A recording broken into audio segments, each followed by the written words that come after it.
পরম দয়ালু করুণাময় আল্লাহ তাআলার কাছে লাখো শুকর জ্ঞাপন করছি যে আল্লাহ তাআলার কাছে আমরা সব সময় কায় মনোবাক্যে প্রার্থনা করতাম, হে আল্লাহ, মৃত্যুর আগে দেশ নেত্রী বেগম খালেদা জিয়ার মুক্তি দেখতে চাই, এই দেশের জনগণের মানুষের মুক্তি দেখতে চাই।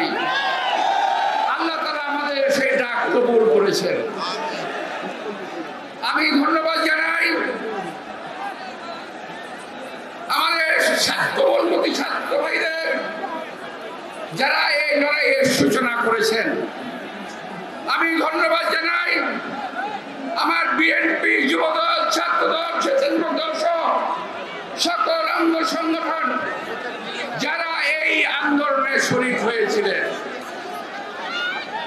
আমি অত্যন্ত বেদনাবিধুর ভাবে স্মরণ করতে চাই আমার যে ভাইয়েরা, ছাত্র ভাইয়েরা, যুবক ভাইয়েরা, আমাদের দলের ভাইয়েরা যারা নাকি নিহত হয়েছেন, শাহাদাত বরণ করেছেন। আমি পরম দয়ালু আল্লাহ তাআলার কাছে তাদের মাগফিরাত কামনা করছি। আমাদের দলের বহু নেতা কর্মী এই আন্দোলনে গ্রেফতার হয়েছে। আমার ডাইনে বায়ের সামনে পিছনে দেখছেন সবাই গ্রেফতার হয়েছিল। এখানে কার কথা বলবো, সবাইকে আপনারা চেনেন। আজকে গতকাল এবং আজকে কথা জানি না, গতকাল 2100 অথবা 200, 2100 অথবা 500 কালকে ছাড়া হয়েছে। স্রোতের মতো কর্মীদেরকে গ্রেফতার করেছিল। ওই কর্মীরা আজকে স্রোতের মতোই বেরিয়ে আসছে। আল্লাহ তাআলার কাছে হাজার শুকর। আর এই সকল কিছু ছাত্র জনতা যুবকের আন্দোলনের ফসল, এইটার দাবিদার এই দেশের সার্বিক মানুষ এই আন্দোলনের সুফল ভোগ করতে চায়। আমার আজকে কয়েকটি কথা ভাই ছোট্ট করে আমি শেষ করে দেব। আমি তো একসময় যুবদলের সভাপতি ছিলাম। সিলেট যুবদল থেকে বিএনপি যুবদল থেকে সেন্ট্রাল পর্যন্ত আমি যুবদলের সভাপতি ছিলাম। প্রিয় ভাইরা, আমার একটা অনুরোধ থাকবে করজোরে, আপনারা দেখবেন আজকের এই সুন্দর একটা দিনে এই বিজয়ের উৎসব যখন আমরা পালন করি, তখন কিছু কিছু দুষ্কৃতিকারী দেশে বিশৃঙ্খলা সৃষ্টির চেষ্টা করছে। আপনারা তাদেরকে প্রতিহত করবেন। আমি দেখেছি আমার কাছে অনেক কমপ্লেন এসেছে, অমুক জায়গায় জায়গা দখল হচ্ছে, অমুক জায়গায় বাড়ি দখল হচ্ছে। আমি সমস্ত অনেক কিছু শুনেছি। প্রিয় ভাইয়েরা,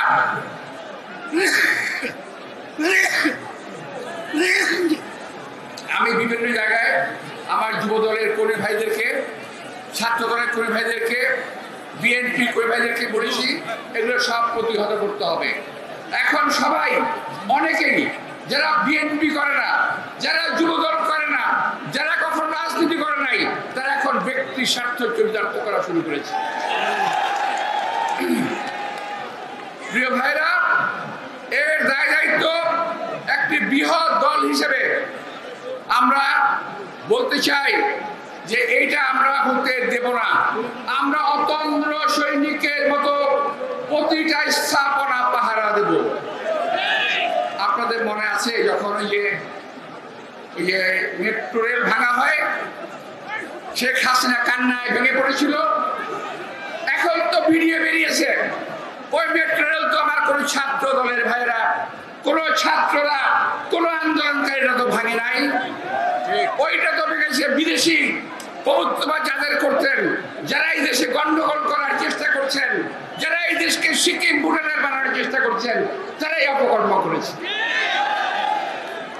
আমরা রাত্রেবেলা পরশুদিন রাত্রে লক্ষ্য করেছি ওদের হাজার হাজার কিছু মাল ট্রান্সফার হয়ে যাচ্ছে বাইরে। প্রিয় ভাইরা, সকল ষড়যন্ত্র থেকে সাবধান হবেন।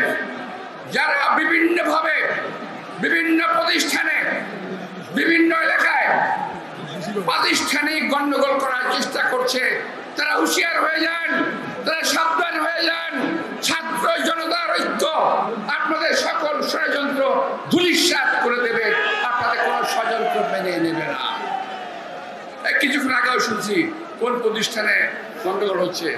আমি রাজারা পুলিশের পাশে থাকি, ওখানে কিছু একটা ঝামেলা হওয়ার চেষ্টা হচ্ছিল।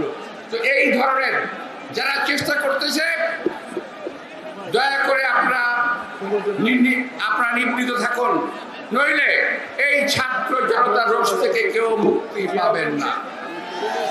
প্রিয় ভাইয়েরা, আমার শেষ বক্তব্য হলো যোগ খোলা রাখবেন, সকল সময় তৈরি থাকবেন, যে কোনো অপশক্তিকে আমরা ইনশাআল্লাহ আবারও মোকাবেলা করব। আর একটা বিষয় আমার নেতৃবৃন্দকে বলতেছি, আমি বলি যে একটা বক্তব্য শুনেছি, একবার ভদ্রলোকের বক্তব্য শুনলাম, সে বলেছে যে ৭১ সালের স্বাধীনতা অনেকে বলে আমাদেরকে দান করেছেন, অথচ আমরা মুক্তিযুদ্ধ করে স্বাধীনতা অর্জন করেছি, স্বীকার করে না। বাট কিন্তু এইবারের আন্দোলন বিদেশি কোন প্রভুদের সহায়তা ছাড়াই আন্দোলন সফল হয়েছে, এই দেশের জনগণ সফল করেছে। সুতরাং আমাদের কোনো ভয় নাই, আল্লাহ আমাদের সহায় আছেন।